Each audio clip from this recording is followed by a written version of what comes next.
Leaders from Africa are meeting in Beijing for the China-Africa Cooperation Forum. High on the agenda is China's push to develop even further economic ties with the region. So how widespread is China's economic activity in the continent? Emre Boz has the story. China is Africa's largest bilateral trade partner, and the trade volume is on an upward trend.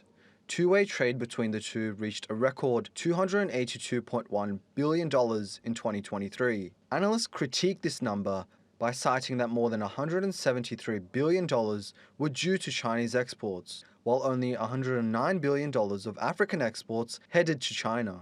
China is also investing heavily in the region to secure vital raw materials that help fuel its economy. According to price reporting agency Benchmark Source, China is set to dominate lithium production in Africa this decade, with more than 90% of supply to come from mining companies partly or fully owned by Chinese companies. For example, one of the continent's largest lithium deposits, the Golamina project, will now be operated by China's Ganfeng Lithium. Let's get more on this now with Linda Calabrese. She's a Senior Research Fellow at Global Affairs think tank ODI. Great to have you on the programme with us, Linda. Now, how do you view the growing economic relationship between China and Africa, particularly in light of the significant trade imbalance? So, thank you for having me. You have rightly pointed out the trade imbalance, which is a topic that's quite dear to African leaders.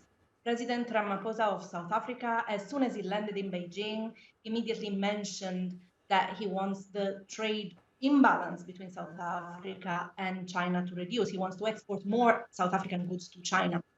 Now, from my perspective, I don't think that countries should actually achieve a zero trade balance. I don't think they should export to another country as much as they import. What really matters for African countries is that they can boost and diversify their exports with all partners. And so in that sense, the China-Africa relationship remains very important. Why? Because, as you say, Chinese companies do a lot more than just trading with Africa. They also invest in Africa. They also build infrastructure in Africa. Now, investment has really helped African countries produce more and more, diversify their production so that they can trade among each other, but also with the rest of the world.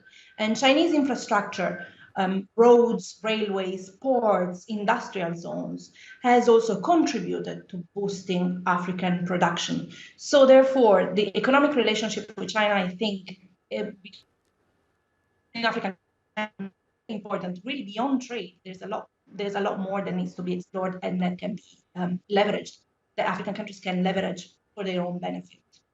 Right, Linda, now what are the potential risks and benefits for African nations as China continues to invest heavily in securing raw materials from the continent? Sure. Raw materials is definitely what African countries export to China. So you can really see that there's an imbalance in the trade relation, also in terms of not only how much is exported, but also what is exported. African countries mostly export raw materials, but mostly import manufactured goods, equipment, machinery, and so on and so forth. By exporting raw materials, of course, African countries secure a lot of resources, secure a lot of foreign exchange, and can boost their economic growth. And they have done so, of course. At the same time, exporting raw material and relying on raw material so much is actually quite dangerous because the prices can change. These are commodities whose prices set on the international market because quantities demanded may change from one day to the other. Think about demand for oil and gas versus demand for new minerals now for the energy transition.